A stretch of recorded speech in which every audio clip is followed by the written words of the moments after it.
హైడ్రా పేరు వినే ఉంటారు. హైడ్రా పేరు చెప్తే పెద్ద పెద్ద బడాబాబులు సైతం భయపడుతున్నారు. హైడ్రా ఏర్పాటైనప్పటి నుంచి అధికారులు అనేక కట్టడాలను నేలమట్టం చేశారు.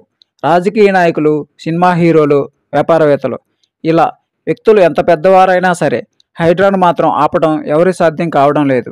గత కొన్ని సంవత్సరాలుగా అధికారుల అడ్డగోలు వ్యవహారానికి, రియల్ ఎస్టేట్ వ్యాపారాల ధనదాహానికి గురైన చెరువుల్ని, ఇతర ప్రభుత్వ భూముల్ని కబ్జా నుండి విడిపించడమే మెయిన్ లక్ష్యంగా హైదరాబాద్లో ఈ హైడ్రా పనిచేస్తుంది. చిన్నపాటి వర్షానికి కూడా వరద నీరు ఇళ్లలోకి చేరి హైదరాబాద్ ప్రజలను విసిగిస్తూ ఉంది.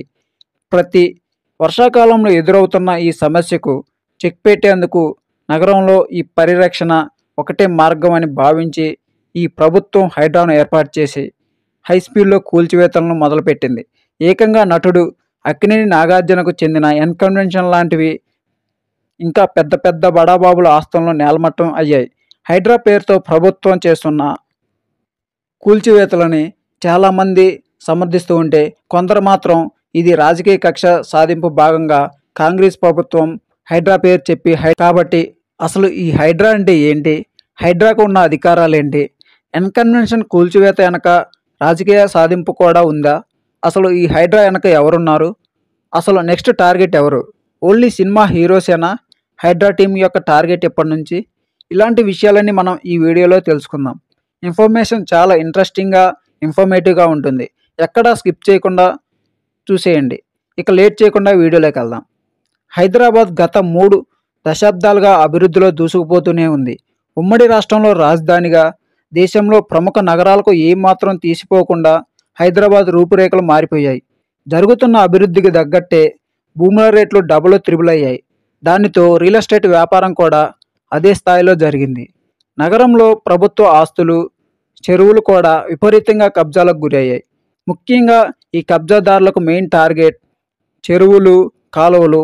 ఇలా ప్రభుత్వానికి చెందిన ఆస్తులు లక్ష్యంగా జరిగిన విధ్వంసంలో నగరంలో ఉండే చెరువులు ఒకప్పుడు హైదరాబాద్ని సిటీ ఆఫ్ లేక్స్ అనేవాళ్ళంట. ఎందుకంటే హైదరాబాద్లో చాలా వరకు లేక్స్ ఉండేవంట. కానీ ఇప్పుడు మనం చూస్తున్న హైదరాబాద్లో మాత్రం అన్ని లేక్స్ తగ్గిపోయాయి. దాదాపు 70% లేక్స్ అయితే తగ్గిపోయాయి. హైడ్రా అనే కొత్త ఏజెన్సీ అయితే రంగంలోకి దిగింది. 1 మంత్ బ్యాక్ అయితే ఈ ఏజెన్సీని స్టార్ట్ చేశారు. ఈ ఏజెన్సీ పని ఏంటంటే గవర్నమెంట్ ల్యాండ్స్ని ప్రొటెక్ట్ చేయటం. హైదరాబాద్ యొక్క కమిషనర్ రంగనాథ్ గారి పర్యవేక్షణలో హైదరాబాద్లో ఉన్న ఇల్లీగల్ కట్టడాలు ఏవైతే ఉన్నాయో, లేక్స్ని పూర్తిగా ఆక్రమించి ఇల్లీగల్గా కట్టిన వాటిని అన్నిటిని కూడా కూల్చివేయటం జరుగుతుందంట. బఫర్ జోన్ అనేది ఒకటి ఉంటుంది. అదేంటంటే లేక్స్కి 30 మీటర్లు ఆనుకొని ఏవైతే ఉన్నాయో హౌసెస్ కానీ, అపార్ట్మెంట్స్ కానీ, ఇవన్నీ ఇలా ఇల్లీగల్గా వస్తాయంట. ఎవరైతే బఫర్ జోన్లో ఇల్లీగల్గా కట్టారో అవన్నీ కూడా కూల్చివేయడమే ఈ హైడ్రా యొక్క పని. అసలు ఈ ఏజెన్సీ ఎందుకు తీసుకొచ్చారో మీకు, ఎందుకంటే ఈ ఇల్లీగల్ కన్స్ట్రక్షన్స్ వల్ల వర్షం పడినప్పుడు చెరువులకు వెళ్ళవలసిన వాటర్ అంతా కూడా ఇలా రోడ్ల మీదకైతే వస్తుంది.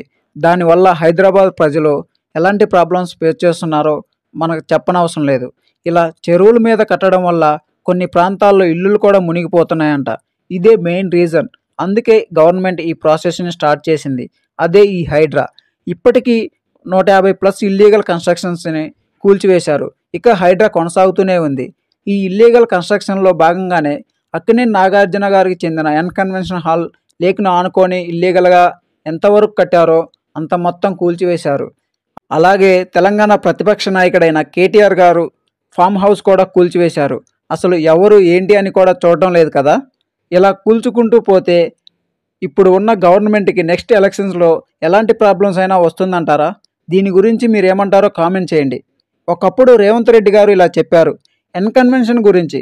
ఎన్కన్వెన్షన్ ఇల్లీగల్గా కట్టారు, ఒక చెరువుని ఆక్రమించి కట్టారు, దాని మీద మీరెప్పుడు యాక్షన్ తీసుకుంటారని అడిగాడు. అప్పుడు వాళ్ళు చేయలేదు. ఇప్పుడు రేవంత్ రెడ్డి గారు చేసి చూపించారు. కానీ నాగార్జున గారు ఇలా చెప్పారు, మేము రూల్స్ ప్రకారమే కట్టాం, ఏదన్నా ఉంటే కోర్టులో చూసుకుంటామని ట్వీట్ చేశారు. ఫైనల్లీ హైడ్రా టీం అయితే ఒకటి చెప్పారు, ఇలా బఫర్ జోన్లో ప్లేసెస్, హౌసెస్ కొనవద్దు, కొంటే మీరు లాస్ అవుతారని చెప్పారు. ఫ్రెండ్స్, ఈ హైడ్రా కూల్చివేత పైన మీ అభిప్రాయం ఏంటో కామెంట్లో తెలియజేయండి. అలాగే మన ఛానల్ని సబ్స్క్రైబ్ చేసుకోండి, వీడియో లైక్ చేయండి.